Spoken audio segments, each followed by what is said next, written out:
Ads चलाना सबको आता है, लेकिन प्रॉफिटेबल एड्स चलाना सबको नहीं आता। प्रॉब्लम ये है, लोग एड्स बूस्ट कर देते हैं, बजट बढ़ा देते हैं और फिर बोलते हैं सेल्स नहीं आ रही। रीजन सिंपल है, आप एड्स को कंट्रोल करने वाला डेटा मेजर ही नहीं कर रहे। तो इस वीडियो में मैं आपको 7 एसेंशियल मैट्रिक्स बताने वाला हूँ जो हर ई कॉमर्स एड कैंपेन में ट्रैक करने ही पड़ते हैं, वरना पैसा लिटरली हवा हो जाता है। So let's start. First, CTR, click through rate. CTR basically ये बताता है कि लोगों को आपका एड देख के क्लिक करने का मन हो रहा है या नहीं। अगर CTR लो है तो सिंपल सा फंडा, एड बोरिंग या इररिलेवेंट है। सो हेल्दी CTR बेंचमार्क्स अगर आप देखोगे फेसबुक और इंस्टा का मोर देन 1.5 to 2% होता है। वही अमेजोन और फ्लिपकार्ट जैसे मार्केट प्लेस का मोर देन 1% होता है। अगर CTR लो है तो क्रिएटिव्स और मैसेजिंग चेंज कर दो। Now second, CPC, cost per click. ये बताता है कि एक बंदा को एड पे क्लिक करवाने का कितना खर्च आ रहा है। हाई CPC मींस ट्रैफिक महंगा, और महंगा ट्रैफिक मतलब मार्जिन खत्म। CPC कम करने के लिए थोड़ा ऑडियंस टाइट करो, विजुअल फ्रेश रखो। एक ही एड को 45 डेज तक मत घुमाओ, लोग बोर हो जाते हैं बार बार सेम एड देख के। Now third is conversion rate, CVR। अब मान लो लोग वेबसाइट पे आ भी गए, अब क्वेश्चन ये है क्या वो खरीद रहे हैं या नहीं। अगर आप किसी भी नॉर्मल वेबसाइट का CVR देखोगे, अगर 2 से 3% के बीच में आ रहा है, सही रेंज कंसीडर किया जाता है। वही आप अमेजोन और फ्लिपकार्ट अगर कन्वर्जन रेट देखते हो तो मोर देन अगर आप 10 to 12% अचीव कर रहे हो, विच इज वेरी गुड। सो अगर CTR ठीक है,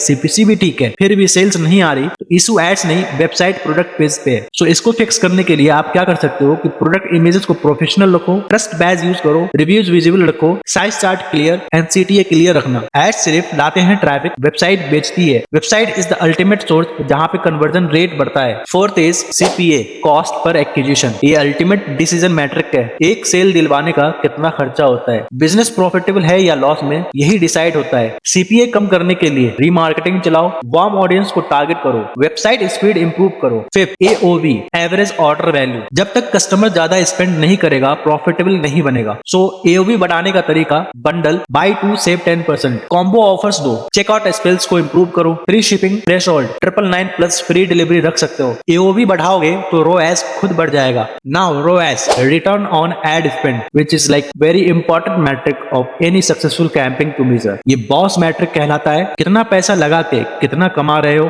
अगर ROAS स्टेबल नहीं है, स्केल मत करो, वरना कैंपेन मर जाएगा। एटलीस्ट 2 से 3 दिन स्टेबल रहना चाहिए before scaling campaign. Now the last and very important, repeat purchase rate. E commerce में असली प्रॉफिट सेकंड ऑर्डर से आता है। कस्टमर को वापस कैसे लाओगे? व्हाट्सएप पे फॉलो अप ले सकते हो, ईमेल ऑटोमेशन रन कर सकते हो, देन रिटर्निंग कस्टमर डिस्काउंट भी ऑफर कर सकते हो, आप लॉयल्टी रिवार्ड्स प्रोवाइड कर सकते हो। एक नया कस्टमर लाना महंगा होता है, पुराने को वापस लाना सस्ता होता है। ये एक बहुत ही सिंपल एंड प्रूवन फंडा है। अगर आप ये 7 मैट्रिक्स ट्रैक करना स्टार्ट कर दोगे तो आपका एड्स गेस वर्क से निकलकर एक्चुअल प्रॉफिटेबल सिस्टम बन जाएंगे। तो like and subscribe our channel और मिलते हैं नेक्स्ट वीडियो में।